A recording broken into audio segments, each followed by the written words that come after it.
Changing your life by changing your attitude. Hello, y'all. I'm Diana Brienne.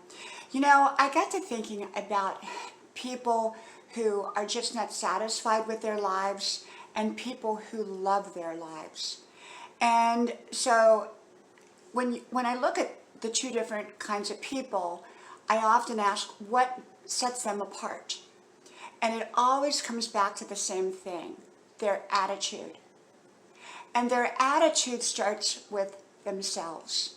It starts with how they see themselves and how they project themselves out to the world. And then as a response, how the world responds to them.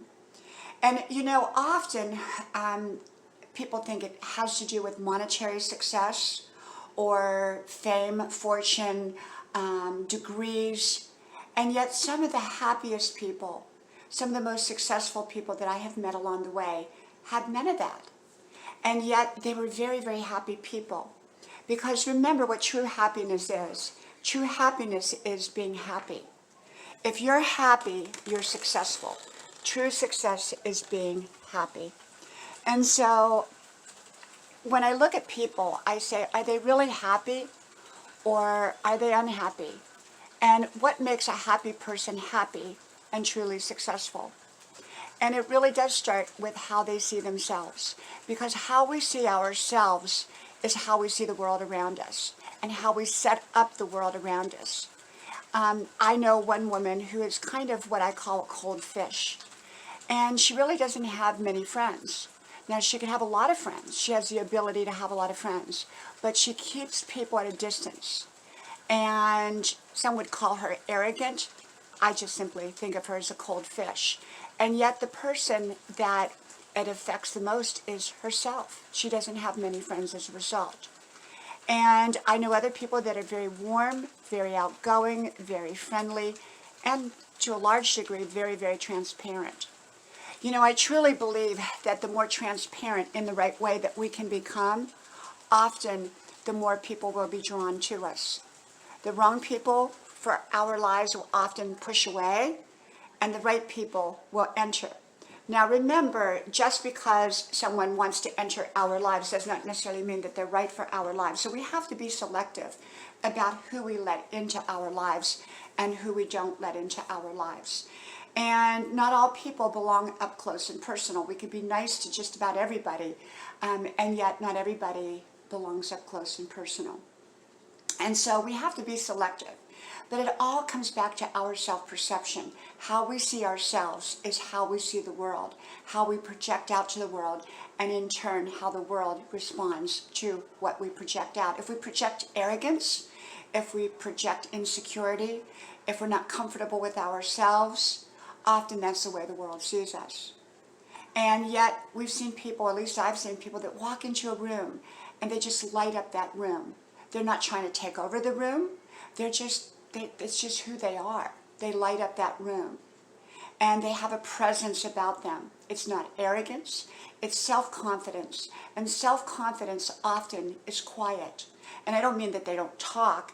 I mean, self-confidence doesn't have to brag or boast or anything like that. Self-confidence is usually very subtle.